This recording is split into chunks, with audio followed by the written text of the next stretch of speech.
প্রত্যেকটা মানুষের জীবনে একবার না একবার হলেও একটা ভালো সুযোগ আসে।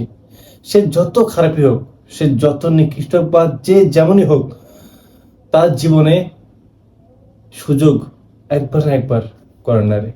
কিন্তু যেসব মানুষরা এই সুযোগকে কাজে লাগাতে পারে তারাই সফল হয়। হ্যাঁ, যারা বোকার মতো অলসতা করে বা কোনো কারণে অবহেলা করে তারা এই সুযোগটাকে কাজে লাগাতে পারে না। আমি আমার একটা স্টোরি বলি।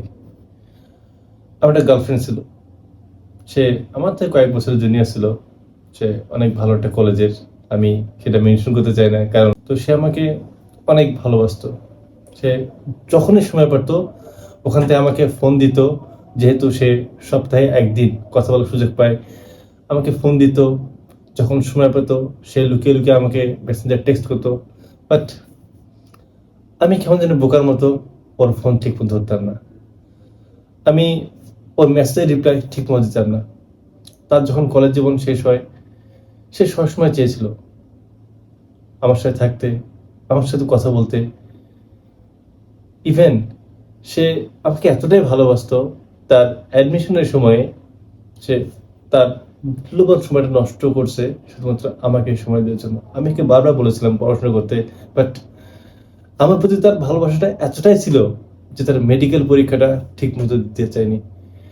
ইভেন সে মেডিকেলের জন্য যে একটা ভালো করে পড়াশোনা করবে বা অ্যাডমিশনের জন্য, তা আমার জন্য পুরো অ্যাডমিশন সিজনটা তার খারাপ গেছে। কিন্তু আফসোসের বিষয়টা কি জানেন, আমি তো ওকে আগেও অবহেলা করেছি, ওকে বুঝতে পারিনি। হয়তো আমি যেমনটা চেয়েছিলাম ও তেমনটা নয়। আজ সে নেই, কিন্তু তার কথাগুলো এখনো মনে পড়ে। আমার হয়তো আগে যে ছিল তাকে পাবো না, বা তার মতো আসলেই আমি কাউকে পাবো না। এখন নতুন যার সাথে আমি কথাবার্তা বলি বা যাকে চাই, সে মেয়েটা ভালো। সেও আমাকে যথেষ্ট রেসপেক্ট করে। সেও ভালো চায় আমি যেন ভালো কিছু ফোকাস করি। তো আমি ওকে বলেছিলাম যে আচ্ছা, আমি তোমাকে চাই, আমি তোমাকে বিয়ে করতে চাই। সে আমাকে শর্ত কি দিয়েছে জানেন? সে আমাকে শর্ত দিয়েছে যে তাকে পেতে গেলে আমাকে বিসিএস ক্যাডার হতে হবে, তাকে পেতে গেলে আমাকে আর্মি অফিসার হতে হবে আইএসএসবি দিয়ে, যদি আমার শর্ট কোর্স দেওয়ার সুযোগ আছে। তাকে পেতে গেলে আমাকে অনেক ভালো চাকরি পেতে হবে। আমি শুধু ভাবি যে আমার যে গার্লফ্রেন্ড ছিল প্রাক্তন, সে আমার থেকে অনেক ভালো একটা লেভেলে ছিল। তারপরেও আমাকে কখনো খোটা দেয়নি। আমি যে বিএমএ থেকে চলে আসছি আমাকে এনে কখনো খোটা দেয়নি। সবসময় আমাকে ইন্সপায়ার করেছে। আমাকে বলেছিল যে আপনি যেমনই হোক না কেন আমার কোনো যায় আসে না। যে চাকরি বা যা কিছু করেন না কেন, কোনো কিছু আমার যায় আসে না। আপনি শুধু আমার পাশে থাকবেন। কিন্তু আমি অবহেলা করে তার পাশে থাকতে পারিনি। এটা আমার ব্যর্থতা। আমার ব্যর্থতার কারণে, অবহেলার জন্য আমি তাকে হারিয়েছি।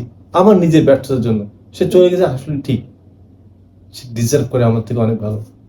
কিন্তু এখন যে মেয়ের পিছে আমি ছুটতেছি, সে আসলে কি আমাকে ভালোবাসে আমি জানি না।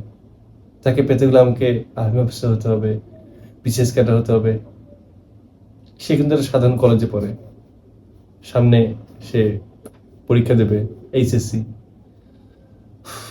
আমি শুধু ভাবি যে জীবনের যে এই যে একটা সুযোগ, বিশ্বাস করুন আমার এখনো ওই মেয়ের কথা এখন মনে পড়ে।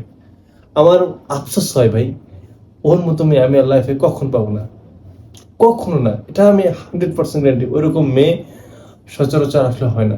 প্রতি লাখে মনে হয় এরকম একটা মেয়ে পাওয়া যায় এই সময়, যে এত ভালো একটা মেয়ে, এত কিছু পরেও সে আমাকে ভালোবেসেছে। আমার এত ব্যর্থতার পরেও, আমি এত কিছু করার পরেও, আমি জানি আমি আমার লাইফে কি কি খারাপ কাজ করেছি বা কোনটা কি, সে যথেষ্ট আমাকে ভালোবেসেছে।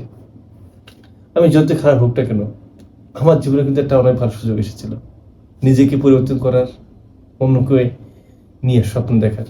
কিন্তু আমি আমার অবহেলার কারণে আমি সেটা নষ্ট করেছি। আজ আমি কোন পর্যায়ে। তাই তোমাদের উদ্দেশ্যে একটা কথাই বলতেছি, জীবনের যে সুযোগটা আসুক কখনো অবহেলা করো না। তোমার একটা অবহেলা তোমার জীবনে অভিশাপ আনতে পারে। তুমি যাকে আজকে মনে করতেছো বা যে জিনিসটাকে মনে করতেছো যে তোমার জীবনে কিচ্ছু না, বা আমার এই যে ভিডিওগুলো, আমি যে এত কষ্ট করে ভিডিওগুলো বানাচ্ছি, আমার এত ব্যস্ততার মাঝেও তুমি এত মনে করতেছো আরে দূর, কি ভাইয়া কোথায় কি বসে দু একটা ম্যাথ ট্যাথ করা, এগুলো আসবে কি এগুলো কি দেখে? তুমি বিশ্বাস করো, তুমি যদি এই ভিডিওগুলো ঠিক মতো দেখতা, বোঝার চেষ্টা করতা, তুমি অ্যাডমিশনে যে কি পরিমাণ ভালো করতা, আমি আসলে আমার সত্যি বলার কিছু নেই। জীবনে যে সুযোগটা আসুক কাজে লাগানোর চেষ্টা করো। তোমার জীবনে তুমি তুমি যদি কাজে লাগাতে না পারো, ব্যর্থতা তোমারই, সারা জীবন কাঁদতে হবে তোমাকে।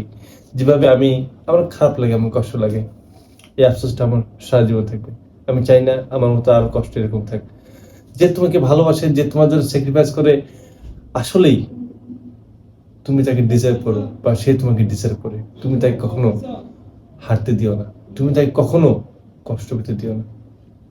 তাই নিজেকে ভালোবাসো, আর যে তোমাকে ভালোবাসে তাকে ভালোবাসা শেখো। জীবনটা অনেক সুন্দর যদি তুমি সঠিকভাবে মূল্যায়ন করতে পারো। আল্লাহ হাফিজ।